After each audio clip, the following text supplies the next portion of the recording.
بسم الله الرحمن الرحيم. ما أصاب من مصيبة إلا بإذن الله ومن يؤمن بالله يهد قلبه والله بكل شيء عليم. بسم الله الرحمن الرحيم.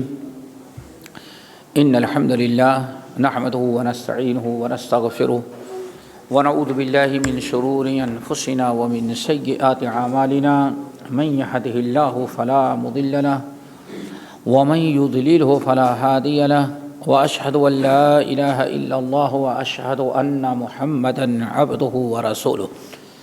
يا أيها الذين آمنوا اتقوا الله حق تقاته ولا تموتن إلا وأنتم مسلمون. يا أيها الذين آمنوا اتقوا الله يا أيها الناس اتقوا ربكم الذي خلقكم من نفس واحدة وخلق منها زوجها وبث منهما رجالا كثيرا ونساء واتقوا الله الذي تساءلون به والأرحام إن الله كان عليكم رقيبا.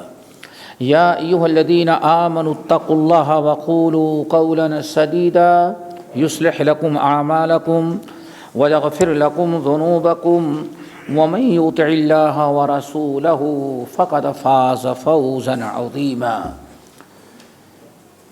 أما بعد فإن خير الحديث كتاب الله وخير الهدي هدي محمد صلى الله عليه وسلم وشر الأمور محدثاتها وكل محدثة بدعة وكل بدعة ضلالة وكل ضلالة في النار. فأعوذ بالله السميع العليم من الشيطان الرجيم.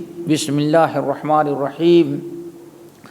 وإن الله لهادي الذين آمنوا إلى صراط مستقيم.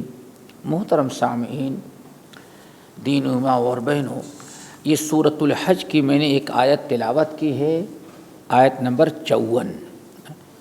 اس آیت میں اللہ رب العالمین نے ایمان کی بڑی اہمیت اور فضیلت بیان کی ہے۔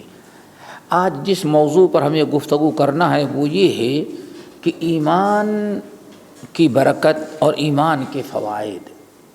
انسان کا ایمان باللہ اگر درست ہو، ایمان درست ہے تو اس کے سارے اعمال انسان کے درست ہوتے ہیں۔ ایمان ہی کے بنا اور بگاڑ پر انسان کے اصلاح اور سدھار کا دار و مدار ہے۔ اگر انسان کا ایمان درست ہے تو انسان ساری ایمانیات کو اپناتا ہے، کسی چیز کو چھوڑنا نہیں چاہتا۔ معاشرہ ہمارا بالکل صحیح اور درست رہتا ہے، ہمارے گفتار، ہمارے کردار، ہمارے عمل سب کے سب درست ہیں۔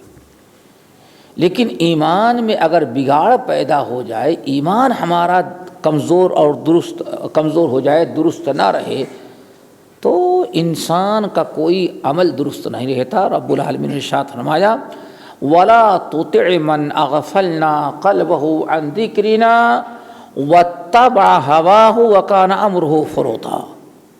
اگر انسان اللہ کی اطاعت و فرما برداری، دین و ایمان سے غافل ہے تو اللہ فرماتے ہیں وَكَانَ أَمْرُهُ فُرُطًا، اس کا ہر کام جو ہے حد سے گزرا ہوا ہوتا ہے۔ کوئی عمل اس کا اعتدال کا و درست نہیں ہوتا، بلکہ ہر کام اس کا حد سے زیادہ گزرا ہوا غیر اعتدال ہوتا ہے اور غلط ہوتا ہے۔ اسی لیے اسلام نے ایمان کو درست کرنے کا بڑا حکم دیا ہے۔ مومنوں کو اللہ تعالیٰ نے خطاب کرتے ہوئے فرمایا یا ایھا الذین آمنوا آمنو، ایمان والو ایمان لاؤ۔ اب سوچنا ہے کہ ایمان والوں کو ایمان لانے کا حکم دیا جا رہا ہے۔ یا ایھا الذین آمنوا آمنو، مومنو ایمان لاؤ، کیا مطلب ہے؟ آپ ذرا غور کریں، ان باتوں ہم توجہ کم کرتے ہیں۔ ایمان والوں کو ایمان لانے کا حکم دیا جا رہا ہے، یا ایھا الذین آمنوا آمنو، ایمان والو ایمان لاؤ۔ ایمان والوں کو ایمان لانے کا حکم دیا جا رہا ہے، تحصیل حاصل بظاہر، لیکن نہیں، اللہ کا فرمان فضول نہیں ہوتا۔ اس لیے باتفاق علماء یہ کہا جاتا ہے کہ رب العالمین کے فرمانے کا مطلب ہے کہ یا ایھا الذین آمنوا آمنوا، ایک مطلب تو ہے کہ اے ایمان والو، تمہیں ایمان نصیب ہوا ہے تو ایمان ہی پر ڈٹے رہو اور قائم رہو، ایمان سے پھرو نہیں۔ نمبر 2، یا ایھا الذین آمنوا آمنوا، ایمان والو ایمان لائے ہو تو اپنے ایمان کی تجدید کرتے رہو، غافل نہ ہو۔ اسی لیے رسول اللہ صلی اللہ علیہ وسلم نے بڑی پیاری تشبیہ دی، فرمایا اے لوگو ان الایمان لیخلق کما یخلق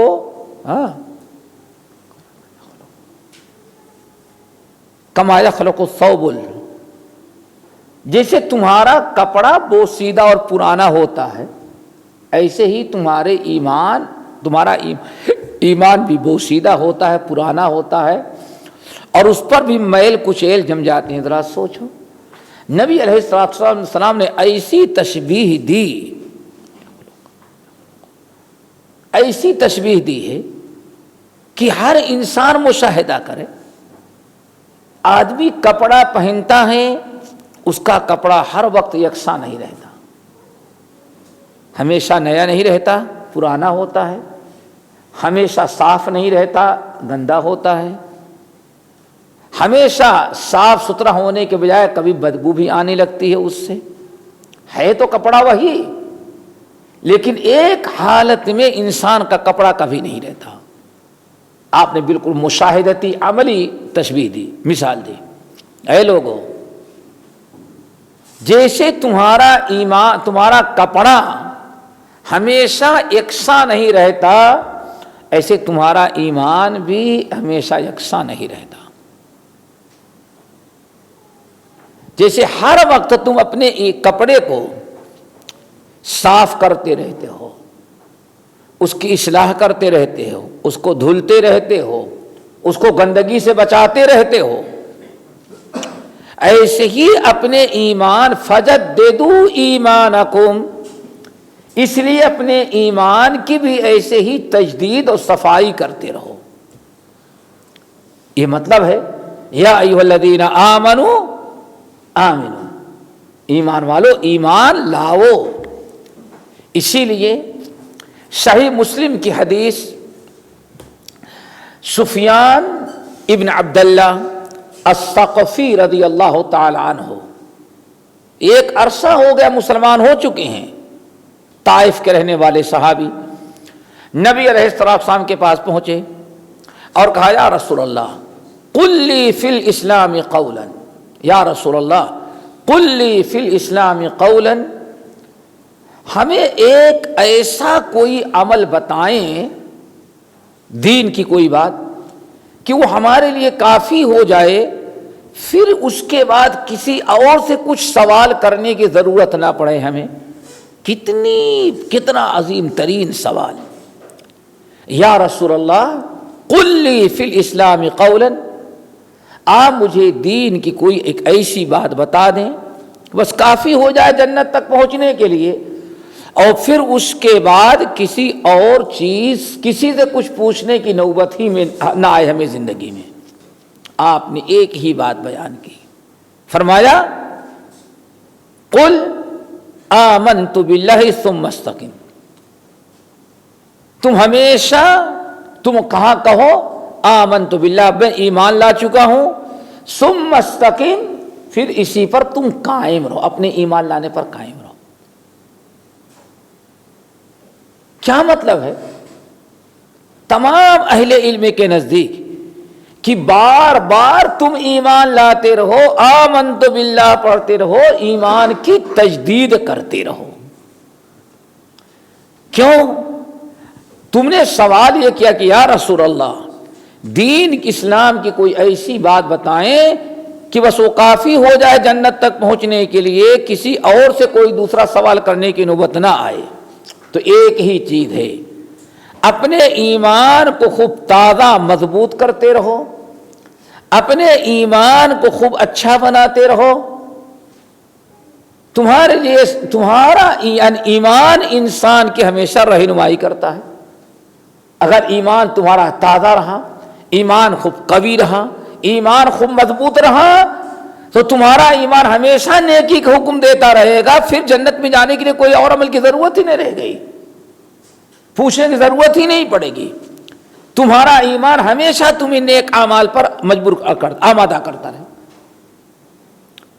اور دوسری روایت کیا ہے؟ قل ربی اللہ آمنت باللہ کے بجائے قل ربی اللہ ثم استقم، تم کہو میرا رب اللہ ہے، پھر اسی پر قائم رہو۔ اسی لیے نبی علیہ السلام نے اس دعا کی بڑی فضیلت بیان کی ہے کہ جو انسان صبح شام یہ دعا پڑھتا رہے 3 مرتبہ، اگر وہ مر گیا تو اس کی موت فطرت اسلام پر ہوئی۔ کیا؟ رضیت باللہ ربا وبالاسلام دینا وبمحمد صلی اللہ علیہ وسلم نبینا صلی اللہ علیہ وسلم۔ ذرا غور کرو کیا کمال ہے اس دعا کے اندر۔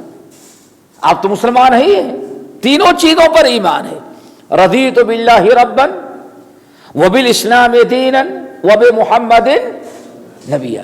اس دعا کی اتنی فضیلت صرف اسی لیے ہے کہ کم سے کم 24 گھنٹے میں آدمی 6 مرتبہ صبح شام اعلان کرتا ہے، 3 صبح 3 شام، بس میرا رب ہمارے لیے کافی ہے، ہمیں کسی کی ضرورت نہیں۔ ہم دین اسلام پر خوش ہیں، ہم نے قبول کر لیا، اب اسلام سے ہم ہٹنے والے نہیں ہیں۔ وب محمد النبی یا محمد وب محمد الرسول صلی اللہ علیہ وسلم، اور ہم نے اپنی اطاعت و فرما برداری کرنے کے لیے، صراط مستقیم پر چلنے کے لیے محمد صلی اللہ علیہ وسلم کا طریقہ اپنا رکھا، یہی ہمارے لیے کافی ہے۔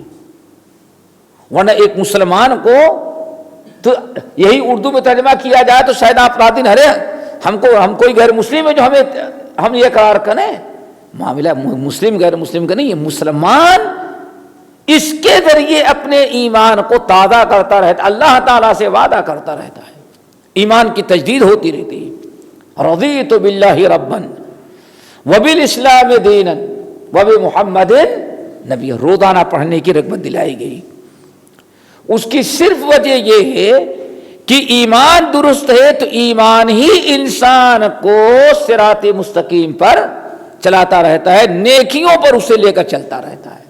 ایک انجن کا کام کرتا ہے ایمان، انجن ہے جو آپ کو نیکی کی طرف لے کے جاتا رہتا ہے۔ اسی لیے قرآن پاک میں بہت سارے مقامات پر ایمان کے تازہ کرنے کا حکم دیا گیا، اور ایمان کی بڑی برکتیں بیان کی گئی، جن میں سب سے پہلے سورۃ البقرہ کی ایک آیت بڑی واضح مثال 213، سورۃ البقرہ آیت نمبر 213، رب العالمین فرماتے ہیں دیکھو ایمان اگر انسان کا درست ہے، ایمان اللہ پر ایمان قوی اور مضبوط ہے، تو اللہ تعالیٰ ہر فتنے کے موقع پر اس کی کیسی رہنمائی کرتے ہیں۔ اب غور سے سنو، اللہ نے فرمایا کان الناس امتا واحدہ، کان الناس امتا واحدہ فبعث اللہ النبیین مبشرین ومنذرین۔ اے لوگوں، دنیا کے سارے لوگ ایک ہی دین پر تھے،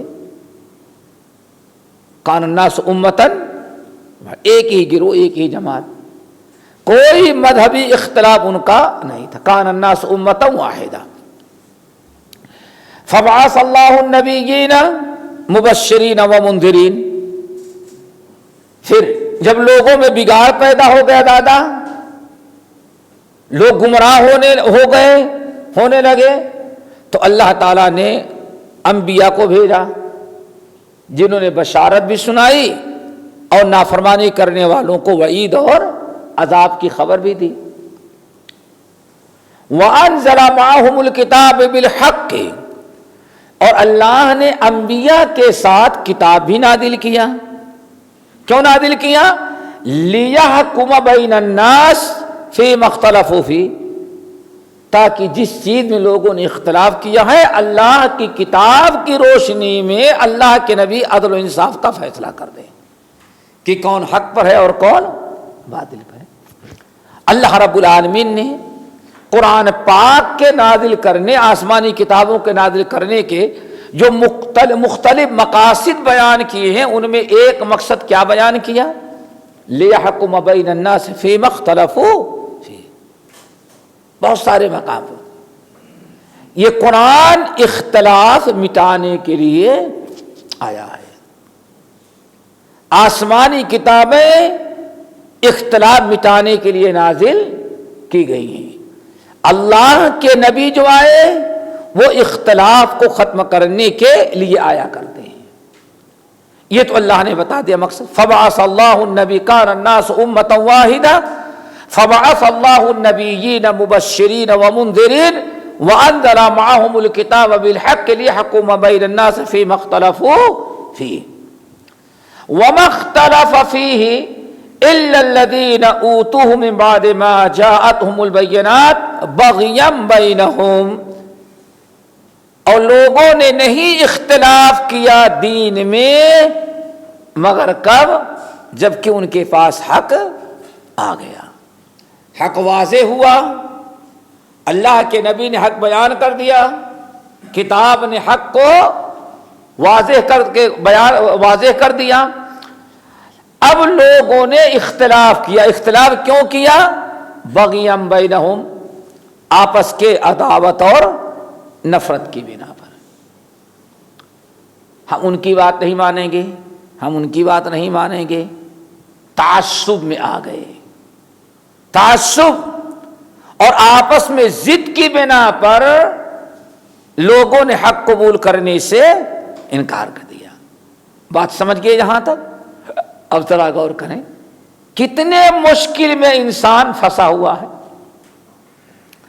کان الناس امۃ واحدہ فبعث اللہ النبیین مبشرین ومنذرین وانذر معهم الکتاب بالحق لیحکم بین الناس فیما اختلفوا فیہ۔ اللہ نے نبی بھیجے اور نبی کے ساتھ کتاب بھیجی تاکہ اللہ کے نبی لوگوں کے درمیان جو اختلاف ہے وہ ختم کر دیں، لیکن لوگوں نے اختلاف ختم نہیں کیا۔ اب ذرا سوچو،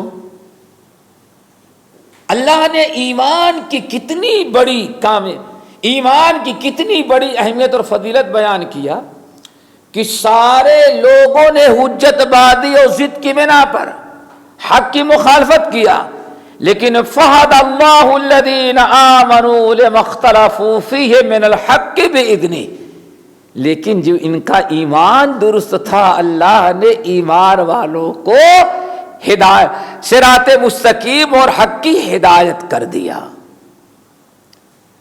حق تو آیا لاکھوں اربوں خربوں انسانوں کی طرف، لیکن اللہ نے حق کی راہ کن کو دکھائی؟ فہد اللہ الذین آمنوا، جن کا ایمان اور عقیدہ درست تھا اللہ نے ایمان کی برکت سے ان کو صراط مستقیم کی رہنمائی کر دی۔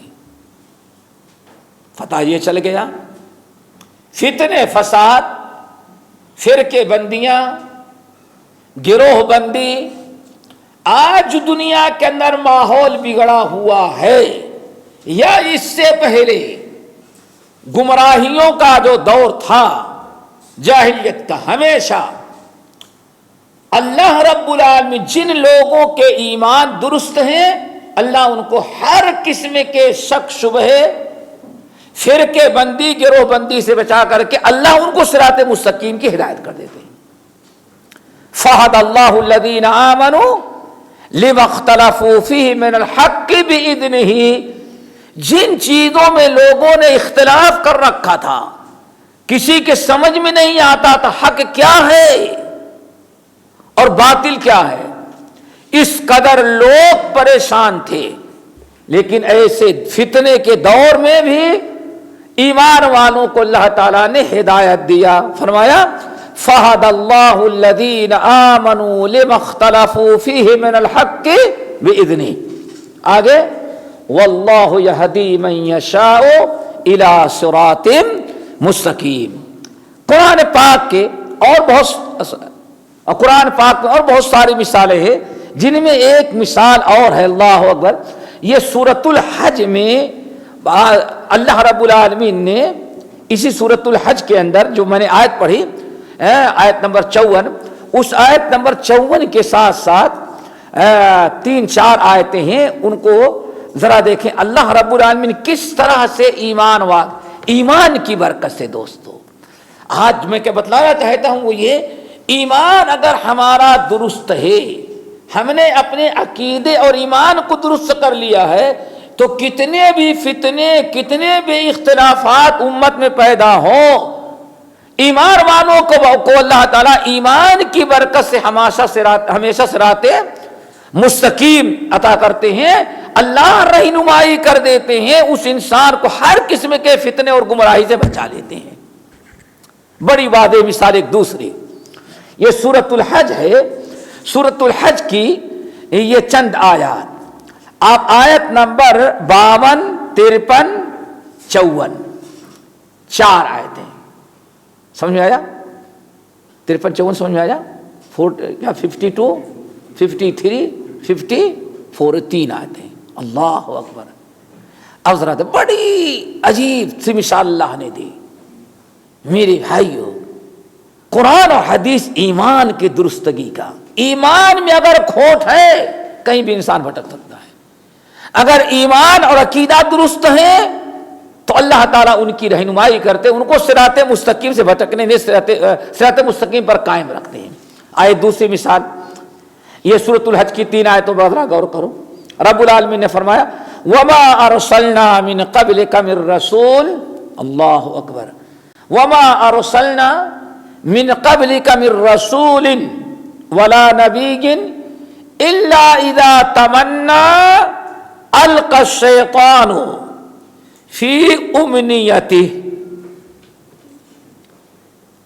اللہ نے دنیا میں جب بھی کوئی نبی اور پیغمبر بھیجا، ایمان کی برکت، وَمَا أَرْسَلْنَا مِن قَبْلِكَ مِن رَّسُولٍ وَلَا نَبِيٍّ. اے نبی، ہم نے آپ سے پہلے دنیا میں جب بھی کوئی نبی اور رسول ہم نے بھیجا، اور نبی نے جو تمنا کی تھی، تمنا، یہ لفظ تمنا آیا. تمنا کا 2 معنی یاد رکھو. ایک تو تمنا کا معنی ہے جو اردو بولتے تمنا کرنا، خواہش کرنا. یہ اس آیت کو سمجھنے کے لیے یہاں جو لفظ تمنا آیا ہے، وَمَا أَرْسَلْنَا مِن رَّسُولٍ وَلَا نَبِيٍّ إِلَّا إِذَا تَمَنَّىٰ. ہم نے جب بھی کوئی رسول و پیغمبر بھیجا، تو رسول و پیغمبر نے جب بھی تمنا کی تو شیطان ان کی تمنا میں رکاوٹ ڈال دیا. تمنا نبی کی یہ تمنا جو ہے، اتنا سمجھ کے، جب بھی اللہ نے کسی نبی اور پیغمبر کو بھیجا اور نبی نے جب بھی تمنا کیا تو ان کی تمنا پوری ہونے میں کس نے رکاوٹ ڈال دیا؟ شیطان کھڑا ہو گیا. اب شیطان دونوں قسم کے، شیاطین انس اور شیاطین جن، دونوں طرح کے کھڑے ہو گئے. تمنا کا 2 معنی. ایک معنی تمنا کا ہے خواہش کرنا. اللہ کے نبی اور پیغمبر کی سب سے بڑی تمنا جو ہوتی ہے وہ صرف یہی ہوتی ہے کہ پوری امت مسلمان ہو جائے. نبی کو تو مال دولت نہیں چاہیے نا. نبی ایک ہی تمنا کرتے ہیں کہ جتنے لوگوں کی طرف اللہ نے ہم کو نبی بنایا، سارے لوگ کیا ہو جائے؟ ایمان لا لیں، جہنم سے بچ جائیں. اور اس کے لیے نبی بڑی تمنائیں رکھتے ہیں. خود آخری نبی محمد صلی اللہ علیہ وسلم کو ذرا دیکھو، دو ایک مثالیں. نمبر ایک، بڑی عجیب مثال آپ لوگوں نے سنی ہوگی کہ کفار مکہ ایک دن آئے اور کہا کہ آپ نبی ہیں. نبی ہیں. کہا یہ دیکھیں صفا پہاڑی کو اگر آپ سونے کی بنا دیں تو ہم سب کے سب کیا ہو جائیں گے؟ مسلمان ہو جائیں گے.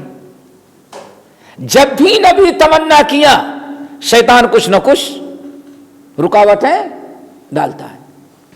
اور نبی کی میں نے کہا سب سے بڑی تمنا کیا ہوتی ہے؟ کہ پوری امت مسلمان ہو جائے. جیسے میں نے کہا کہ کفار مکہ نے کہا کہ اگر آپ اس صفا پہاڑی کو سونے کی پہاڑی بنا دیں ہم لوگ مسلمان ہو جائیں گے. کافروں کا کیا خیال تھا؟ ساری پریشانی کو سونے کا پہاڑ مل جائے گا، یہ تو نبی ہے، ان کو تو کسی چیز کی ضرورت ہے ہی نہیں ہے، ہم لوگوں کو مل جائے گا، ہماری ساری محتاجگی فقر پریشانی دور ہو جائے گا، ایک ایک دن ہم لوگ سونے کے پہاڑ کے مالک بن جائیں گے، سب سے مالدار ملک ہمارا مکہ بن جائے گا. اللہ کے رسول نے بڑی اچھی، کیا خیال ہے، بڑی اچھی خواہش ہے. فوراً آپ اللہ سے دعا کر لیں، اللہ تعالیٰ بڑا آسان ہے، میری قوم ایک ہی دن میں سب مسلمان ہو جائے گی اور آپ کے لیے تو کوئی مشکل نہیں، صفا پہاڑی کو سونے کی بنا دیں. اللہ نے فرمایا ٹھیک ہے ہم آپ کی دعا قبول کر لیتے ہیں، لیکن یاد رکھیے گا اگر ان میں سے کوئی شخص سونے کا پہاڑ بنا تو دیں گے، پھر اگر کوئی ایمان نہ لائے تو پھر ایک دن کے لیے چھوڑیں گے نہیں، فوراً اس کو نیست و نابود اپنے عذاب میں مبتلا کر دیں گے، عذاب نازل کر دیں گے، ختم کر دیں گے اس کو، پھر چھوٹ نہیں دیں گے. اب آپ بتائیے آپ کیا چاہتے ہیں؟ اگر آپ چاہتے ہیں تو ہم سونے کا پہاڑ بنا دیتے ہیں صفا کو، اگر آپ کی قوم ایمان نہ لائی تو ان کی خیر نہیں، اور اگر آپ چاہیں تو ان کو لڑنے دیں، ان کا مطالبہ کرنے دیں، انکار کرنے دیں، ہم ان کے لیے توبہ کا دروازہ کھلا رکھتے ہیں، جب بھی ایمان لائیں گے ایمان قبول کر لوں گا. اب آپ بتائیں کیا چاہتے ہیں؟ اللہ صنف نہیں، میں تو یہی چاہتا ہوں کہ کہیں اتنی ضدی لوگ ہیں، سونے کا آپ بنا دے ایمان نہ لائے تو سب تو برباد ہو جائے گے، تو بہتر یہی ہے کہ آپ ان کو رہنے دیں، ان کے لیے توبہ کا دروازہ کھلا رکھے، جب بھی یہ ایمان لائے آپ ان کے ایمان کو قبول کر لیں. آخر کار ہوا یہی. دیکھیں نبی کی تمنا ہوتی ہے. پہلے اللہ کے رسول کی تمنا کیا ہوئی؟ اگر سونے کا پہاڑ بن گیا تو میری قوم ایک ہی دن مسلمان ہو جائے گی. اب اللہ سونے کا پہاڑ بنانے کے لیے تیار ہے، لیکن ایک شرط کے اگر ایمان نہ لائے تو خیر نہیں ان کی. پھر آپ کیا فرماتے ہیں؟ نہیں توبہ کا دروازہ کھلا رکھ. دیکھیں نبی کی خواہش و تمنا ہوتی ہے، اس کے علاوہ نبی کی کوئی خواہش و تمنا نہیں ہوتی. اسی طرح سے بہت سارے واقعات ہیں. آپ لوگوں نے سنا ہوگا کہ نبی علیہ الصلوۃ والسلام سے آپ بیٹھے ہوئے ہیں، آپ کے پاس مکے کے بڑے بڑے سردار، آج کے اسلام وزیر اعظم، وزیر داخلہ، وزیر خارجہ، وزیر مالیہ، سب آ کر کے بیٹھے ہوئے ہیں اور آپ سے تبادلے خیال کر رہے ہیں. آپ کو ذرا کچھ امید لگی کہ ذرا ان کو کچھ ٹائم اور لگا دیں گے تو مسلمان ہو جائیں گے سب. ان سے آپ تبادلے خیال کر رہے تھے، آپ سے کچھ گفتگو کر رہے تھے. اتنے میں ایک اندھے صحابی عبداللہ ابن ام مکتوم رضی اللہ تعالی عنہ آ گئے، اور آنے کے بعد کیا کہا؟ یا رسول اللہ علمنی مما علمک اللہ. یا رسول اللہ آپ کو اللہ نے جو علم دیا ہے ہم کو سکھائیں، اللہ نے جو آپ کو سکھایا وہ ہم کو سکھا دیں. وہ علم کی لالچ میں کہ نبی علیہ السلام پر کوئی نئی وحی نازل ہوئی ہوگی، چلو سن کر کے آئے.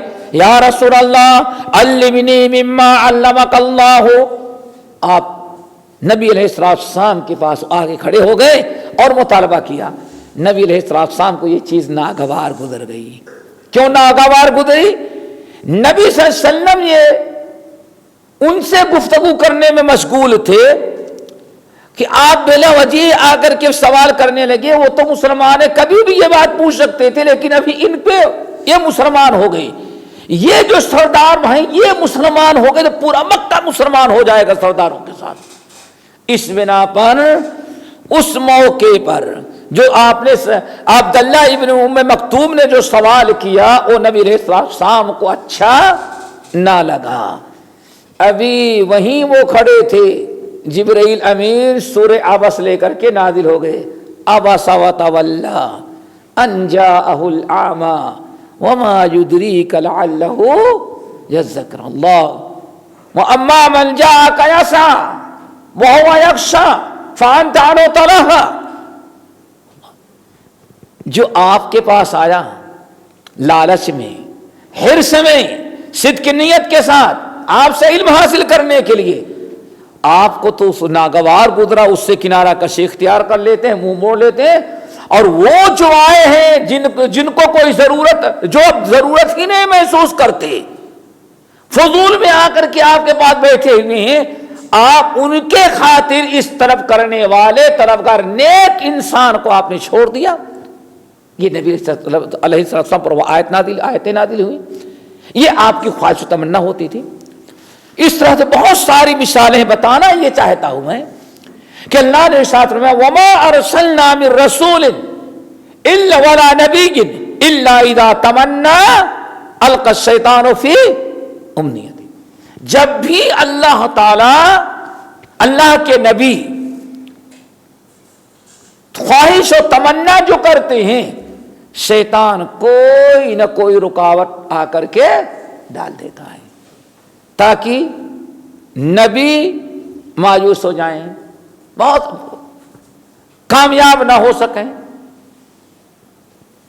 کبھی ایسا ہوتا ہے کہ نبی چاہتے ہیں اور لوگ بھی قریب آ رہے ہیں، لیکن شیطان لوگوں کو بہکا کر کے شکوک شبہات میں باپ دادا کے رسم و رواج کا تذکرہ کر کے بدگمان کر کے واپس لوٹا دیتا ہے، اور نبی کی پوری بات مکمل، نبی کی خواہش و تمنا باقی رہ جاتی ہے۔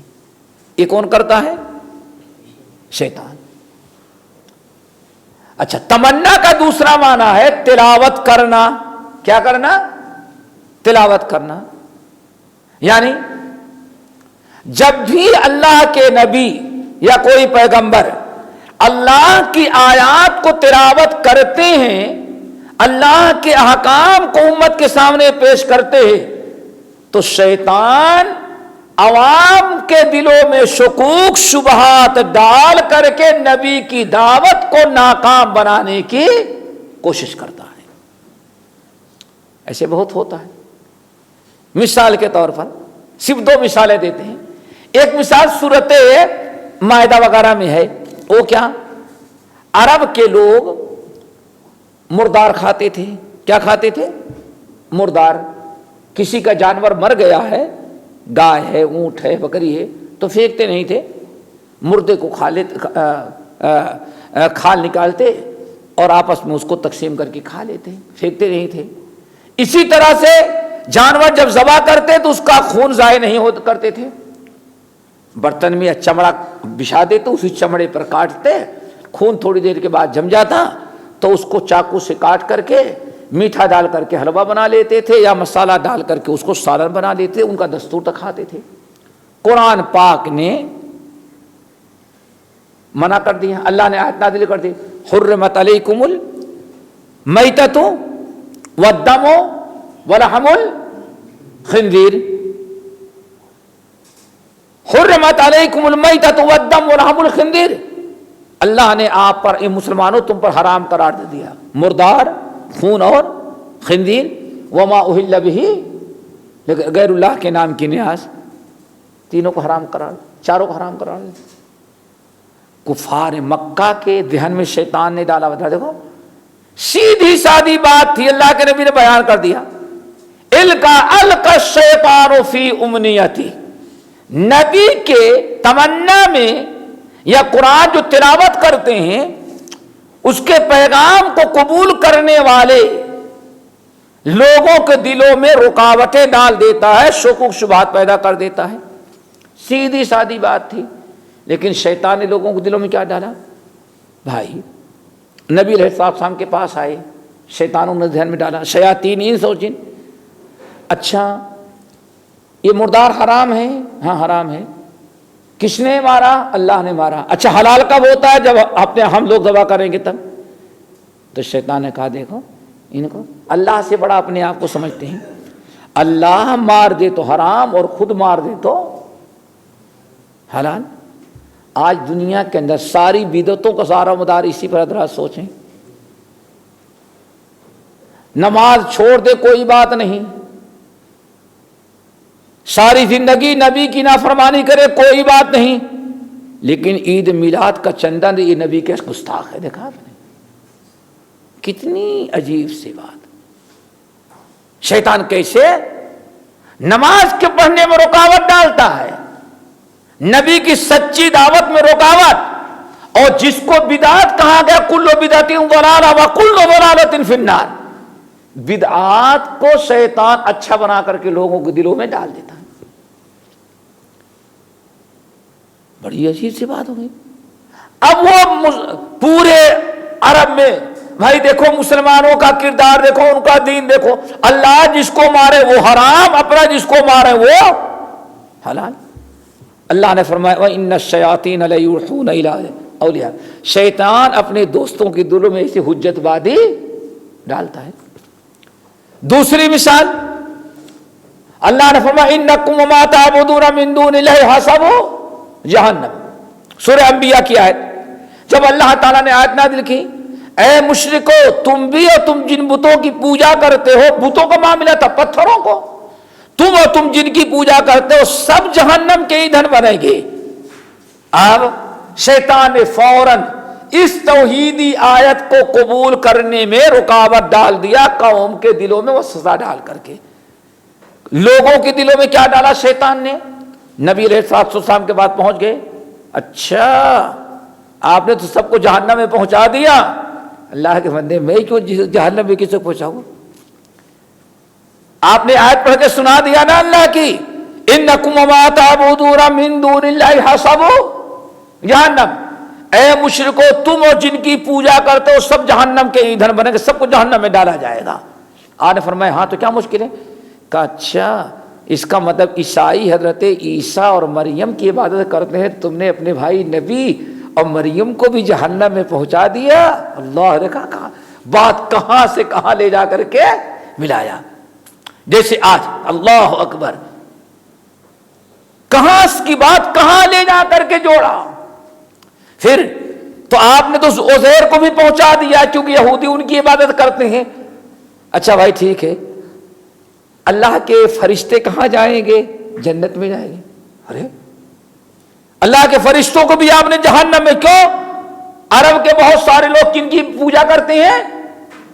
فرشتوں کی۔ تو آپ تو ایسا فتویٰ دے رہے ہیں جس میں نہ نبی بچا جہنم سے، نہ ولی بچا، نہ فرشتے بچے اور نہ اولیاء۔ اللہ اکبر۔ اللہ رب العالمین نے بیان فرمایا کہ جن لوگوں کے نیک ہونے کا فیصلہ ہو چکا ہے ان کی تم پوجا کرتے ہو، تو انہوں نے تم کو پوجا کرنے کے لیے نہیں اپنی حکم دیا، اپنی عبادت کا حکم نہیں دیا تھا، وہ جنت میں جائیں گے، اور یہ جہنم جن مورتیوں کی تم پوجا کر رہے ہیں۔ اللہ اکبر۔ تو میرے بھائیوں بات تو لمبی ہوتی ہے، سمجھانا چاہتا تھا ایمان، انسان ایمان اگر درست ہے تو ہمیشہ انسان کو ایسے شیطانی مکر و فریب، شیطانی چالیں، ان کی سازشوں، ہر قسم کے فتنے سے ایمان کی برکت سے اللہ تعالیٰ ایمان والوں کو بچا لیتا ہے۔ چلو اللہ نے فرمایا یہ تو شیطان کا کام ہے۔ اللہ کیا کرتے ہیں؟ فَيَنْسَخُ اللَّهُ مَا يُلْقِي الشَّيْطَانُ، تو لو شیطان جو وسوسہ ڈالا اللہ اس کو تو ختم کر دیتے ہیں اور اپنی آیات کو مضبوط بنا دیتے ہیں۔ آگے چل کر کے اللہ نے ارشاد فرمایا وَإِنَّ اللَّهَ لَهَادِ الَّذِينَ آمَنُوا، آخر میں آیت نمبر 54 فرمایا وَإِنَّ اللَّهَ لَهَادِ الَّذِينَ آمَنُوا، اور یاد رکھو شیطان یا شیاطین انس ہو یا شیاطین جن، گمراہی کے جتنے فتنے بھی انبیاء کی دعوت کو روکنے کے لیے جتنی بھی سازشیں کرتے ہیں کر لیں، لیکن بگڑا ہوا ہی ان کے فتنے میں مبتلا ہوتا ہے۔ وَإِنَّ اللَّهَ لَهَادِ الَّذِينَ آمَنُوا إِلَىٰ صِرَاطٍ مُسْتَقِيمٍ، اور جن کا ایمان درست ہوتا ہے اللہ تعالیٰ ان کو صراط مستقیم کی رہنمائی کر دیتے، کسی بھی فتنے کا شکار وہ نہیں ہو پاتے۔ شیطان اپنے مکر و فریب، عیاری اور مکاری، چاہے شیاطین انس ہو یا شیاطین جن، انبیاء کی دعوت کو روکنے کے لیے کتنی بھی سازشیں مکاری اور عیاریاں کر ڈالیں، لیکن جو ان کا پیروکار ہوگا وہی ان کی بات مانے گا، جس کا ایمان درست ہوگا۔ وَإِنَّ اللَّهَ لَهَادِ الَّذِينَ آمَنُوا إِلَىٰ صِرَاطٍ مُسْتَقِيمٍ۔ اے لوگوں یاد رکھنا، جو اللہ جو ایمان والے ہیں، جن کا ایمان درست رہتا ہے، درست ہے، جن کا عقیدہ درست ہے، اللہ ایسے فتنے اور فساد اور گروہ بندی اور فرقے بندیوں کے زمانے میں بھی علماء سوء اور دعاۃ ضالین یہ کتنے بھی پیدا ہو جائیں، لیکن ایمان درست ہے تو ایمان والوں کو اللہ تعالیٰ فتنے سے بچاتا ہے، صراط مستقیم کی رہنمائی کر دیتے ہیں۔ اللہ تعالیٰ ہمارے ایمانوں کو درست کر دے۔ اسی طرح سے قرآن پاک میں ایک مقام اور ہے، وہ بھی یاد رکھیں، سورۃ تغابن آیت نمبر 11، 28واں پارہ سورۃ تغابن آیت نمبر 18، وہاں بھی اللہ تعالیٰ نے ایمان کا بڑا کمال ہی بیان کیا ہے۔ دوستو یاد رکھو، ایمان اگر ہمارا درست ہے، ایمان باللہ اور ایمان ہمارا صحیح ہے، تو اللہ تعالیٰ ایمان کی برکت سے ہمیشہ انسان کو نیکیوں کی طرف رہنمائی کرتے ہیں۔ آیت کیا ہے؟ ما اصاب من مصیبت الا باذن اللہ ومن یؤمن باللہ یہد قلبہ واللہ بکل شیء علیم۔ اللہ نے بڑی زبردست وضاحت کر دی۔ ما اصاب من مصیبت الا باذن اللہ، اے ایمان والو یاد رکھو، جب بھی کوئی ادنا سے ادنا درجے کی ہو یا بڑی سے بڑی کوئی آفت اور مصیبت اور تکلیف تم پر آتی ہے تو اللہ تعالیٰ ہی کے حکم سے آتی ہے۔ اللہ تعالیٰ کو حکم ہوا تبھی آپ پر یہ آفت آئی اور یہ مصیبت آئی۔ اب آفت اور مصیبت آنے کے بعد ایمان کا تقاضا کیا ہے بھائی؟ 6 چیزوں پہ ایمان رکھتے ہیں نا۔ ایمان کا مطلب کہ بھائی ہم اس پر راضی ہیں، آمنت باللہ وملائکتہ وکتبہ ورسلہ، آگے والیوم الآخر والقدر خیرہ شر۔ ایمان کیا وعدہ کیا؟ آخری کیا ہے؟ والقدر خیرہ وشرہ۔ اللہ نے جو ہماری تقدیر میں لکھا ہم اس پر ایمان رکھتے ہیں، خوش ہیں، ہم اسی پر، ایمان کا مطلب یہی ہے نا، مطمئن ہے، رب کا حکم ہے۔ ادنا درجے کی مصیبت بالقدر خیر کا مطلب کیا ہے؟ خوشحالی، مال، اولاد، صحت، تندرستی، نعمتوں سے مالا مال، یہ کیا ہے؟ بالقدر خیر، اچھی تقدیر۔ وشر ہی، اولاد نہ ہو، اولاد کا انتقال، مر جائے، بیمار ہو جائے، کاروبار کا نقصان، جس کو کہتے ہیں برا وقت آپ پر آ گیا۔ جیسے آپ خوشحالی کو اللہ تعالی کا فیصلہ سمجھتے ہیں، ایسے ہی مصیبت اور پریشانی کو بھی کس کا فیصلہ سمجھے؟ اللہ کے۔ یہی ایمان کا تقاضا ہے۔ اگر خوشحالی میں تو خوش اور پریشانی میں شکوہ شکایت کرنے لگے، اس کا مطلب کہ تقدیر والقدر بالخیر وشر پر آپ راضی نہیں، ایمان بیکار گیا۔ اچھا خودکشی کون کرتا ہے بھائی؟ آج سب سے زیادہ خودکشی کون کرتا ہے؟ خوشحالی میں نہیں، چلے گئے تھے چھٹی پر، کیا پوچھنا ہے، سوچے اتنا کام، یہ ایسی نوکری ہے، اتنی آمدنی ہوتی ہے، اب اس کا احساس ہے، بینک سے اتنا لون بھی لے لیا اور اپنے ہاں ایک بنگلہ تیار کر لیا، یہ حساب میں کہ تنخواہ سے اتنا قرضہ بینک کاٹتا رہے گا تو 10 سال کے اندر ختم ہو جائے گا۔ آپ سے ادھار لیا، ان سے ادھار لیا، ان سے لیا، بینک سے لیا، اور یہاں آئے، ڈیوٹی پہ گئے، بھائی وردی نکال دیں، آپ کی ڈیوٹی ختم، نوکری ختم، اپنا حساب آپ دیکھیں، جو وردی اتارا، جوتا سر پر مارتے ہوئے آخر میں آپ پنکھے میں لٹک کے ختم۔ کیوں؟ خودکشی کون کرتا ہے؟ پریشانی میں کرتا ہے۔ کون کرتا ہے؟ جو والقدر خیرہ و شرہ پر، اللہ کی لکھی ہوئی تقدیر پر ایمان نہ رکھا، راضی نہ رہا۔ ورد بما قسم اللہ لک تکون اکثر الناس، ہر حال میں جو بھی خوشی اور غمی کا ہو، جیسے خوشی اللہ کے حکم سے آتی ہے، ایسے غمی بھی اللہ کے حکم سے آتی ہے۔ خوشی میں اللہ کا فضل کرم، شکر ادا کریں، اور پریشانی میں صبر اور اللہ تعالیٰ کا صبر کریں، اور اس صبر کے ساتھ اجر و ثواب کی امید رکھیں۔ یہ ہے ایمان کا تقاضا۔ اب اللہ نے کیا فرمایا؟ ما اصاب من مصیبت الا باذن اللہ۔ ایمان کا تقاضا تو یہ ہے، ایمان کا تقاضا تو یہ ہے کہ ادنا درجے کی مصیبت آئی، اس پر بھی جیسے کہ حدیث کے اندر آتا ہے کہ نبی علیہ السلام کا طریقہ کیا تھا، جب آپ کو کوئی خوشی نصیب ہوئی تو فرمایا الحمدللہ الذی بنعمتہ تتم الصالحات، اور جب کوئی پریشانی، تکلیف، دکھ کی خبر آئی، جب بھی آپ نے کیا کہا؟ الحمدللہ علی کل حال۔ بھائی ہر حال میں اللہ تعالیٰ کی حمد ہے، ہر حال میں اللہ تعالیٰ کے فیصلے پر ہم راضی ہیں، بات ختم ہو گئی، آپ تو کامیاب ہو گئے۔ لیکن آپ نے شکایت شروع کر دی،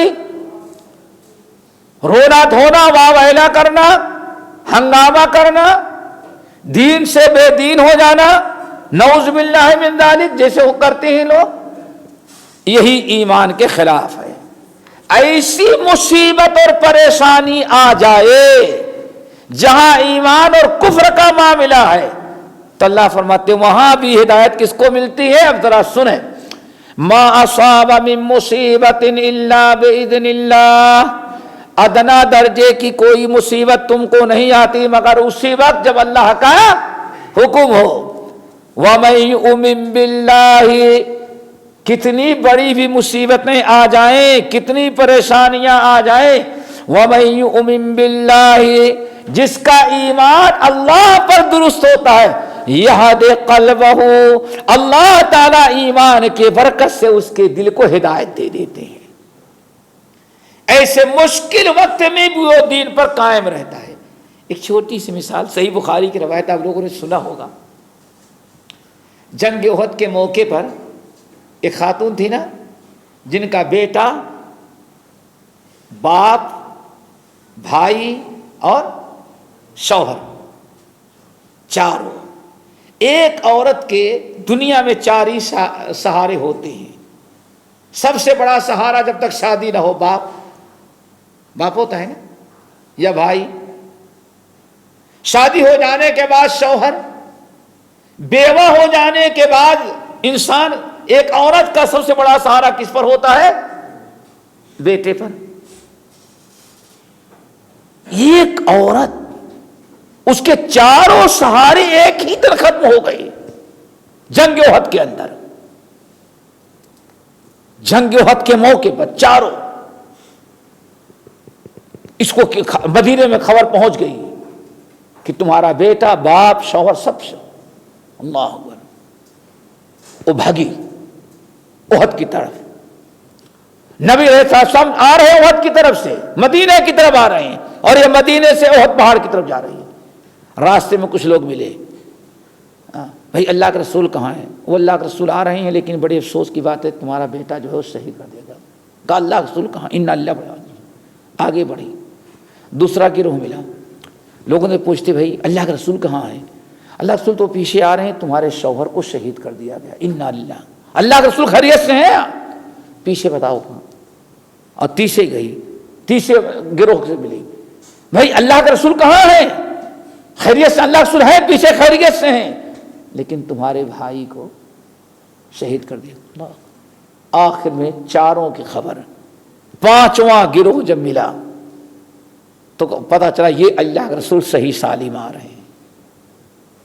اب ذرا سوچو، ایسے موقع پر ما اصاب من مصیبت الا باذن اللہ ومن یؤمن باللہ یہد قلبہ.